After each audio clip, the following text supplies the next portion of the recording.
KLTV 7's Ian Smith is out right now at Interstate 20 and Highway 69 in Lindale. In fact, right about there. Ian, drivers have already given us an earful about this limit going up, huh? Joe, we spent a few hours out here along Interstate 20 where drivers are just coming and going. And so far, most of them tell us they're in favor of the new speed limit.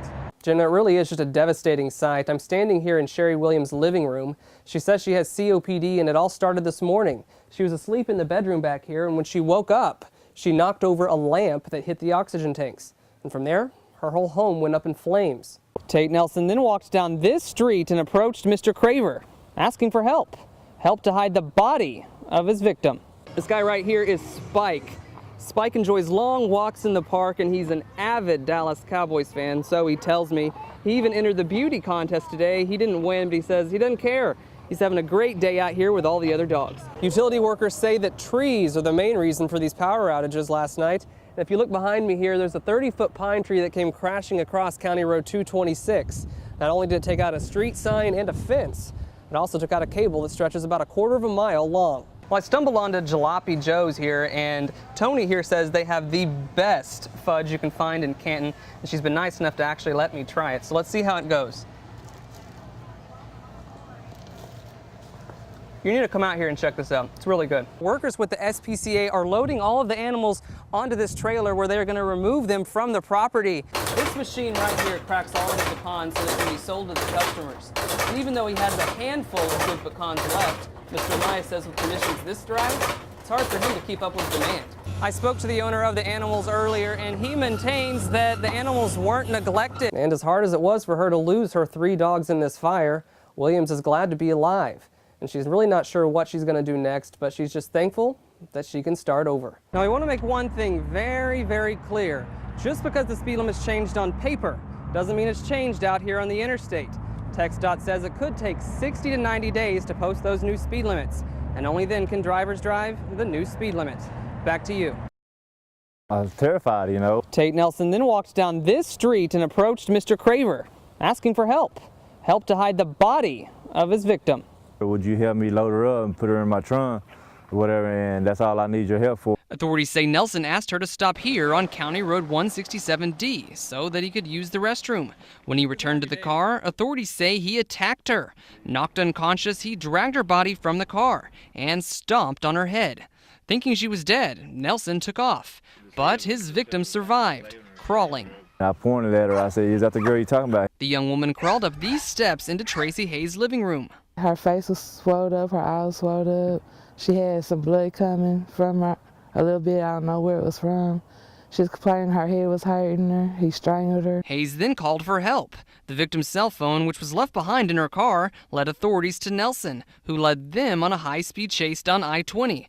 After using spike strips, Canton police took Nelson into custody, where he faces a first-degree felony. The maximum sentence for that would be life in prison. And then another twist. Tracy Hayes says she's a family friend of Nelson's. I wouldn't believe that he would ever do something like this. Why Nelson would attack an innocent young woman, a question authorities are trying to answer. In Rusk County, Ian Smith, KLTV 7 News. What are you wearing? Well, see, I'm wearing a red silky dress. Our four-legged friends, they had a ball. We've been walking around and seeing all the other little puppies. And off they went. Hey, those weenies are actually pretty quick.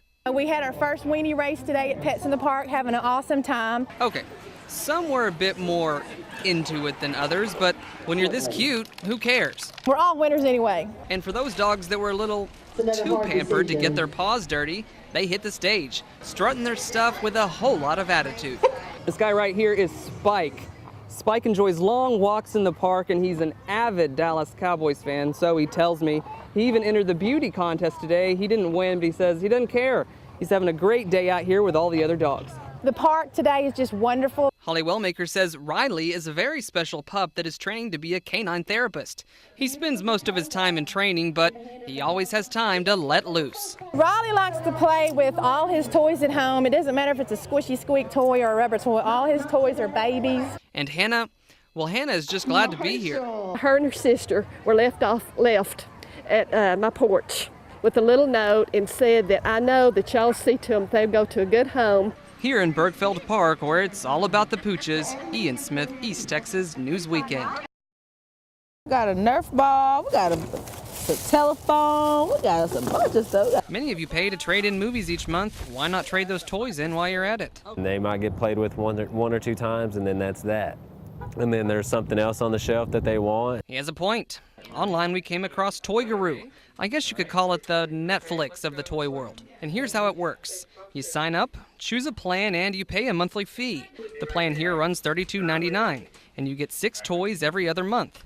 The shipping is free, and you get to choose from a wide variety of toys. Sound like a good deal? We asked around. I think that's a pretty sweet idea because we spend lots of money on toys and they just sit there. All the stuff in your cart right here, if you could rent this, would you do it? Yeah. That sounds like a good idea there. So far, it seems the answer is a yes. But then we got to talking. I don't know. I don't know. Parents seem to like the option to trade those toys in, but they do have their concerns. How many kids have played with that toy? And maybe you got a kid with a cold or something that's in a toy in. So germs are a concern. No surprise there. We checked Toy Guru and sure enough, they don't like those germs either. That's why they have a 3-step sanitization process, which includes heating the toys to 212 degrees. But still, some parents are a bit skeptical. I might do it. Just to try it out. Next time, do you think you're willing to give it a shot? Maybe. And some just say no. I wouldn't rent a toy, I don't think. It appears renting movies is one thing, but renting toys is another. In Tyler, Ian Smith, KLTV 7 News. I really didn't want to see what all had happened. Shattered remains. Pieces of plastic, metal, and glass turned this stretch of 69 into a war zone. Authorities say it all started when the driver of this Honda Accord, 69-year-old Margaret Miller of Sherman, stopped to turn left into a rest area. Another vehicle was coming up behind it and ended up hitting the vehicle that was attempting to turn in the rear, forcing it into the eastbound lane. Forced into oncoming traffic, authorities say Miller's Honda was broadsided by this Toyota Camry, and the impact tore the Honda in two. The person that was in this one here, and she was laying on the ground over there. Initially, Miller was presumed dead. Someone covered her up, thought she was deceased, and then when they actually got to checking a little bit further, she had, I guess, a weak pulse. Inside the Camry were 74-year-old Angela Schaffsahl of Fairview and 74-year-old Susan Fincher of Sherman. And Fincher didn't make it. The driver was flown and the others deceased. Further down the highway, we found the truck, flipped upside down and in pieces. The driver, identified as 38-year-old Michael West of Alba, was the only one inside, and he was pronounced dead at the scene. Tammy Porter and her 15-year-old son were traveling just feet behind the Camry when it crashed into the Accord. It's still quite upsetting to think that the car here behind me was right in front of me. And just seconds before the crash, she thought about passing the Camry. But if she did, her son would have died. It would have been my son that would have passed because the driver of this car survived. It was the passenger that passed away. And the passenger was your son? Mm-hmm. How does that make you feel? That really, that really upsets me. In Wood County, Ian Smith, KLTV 7 News.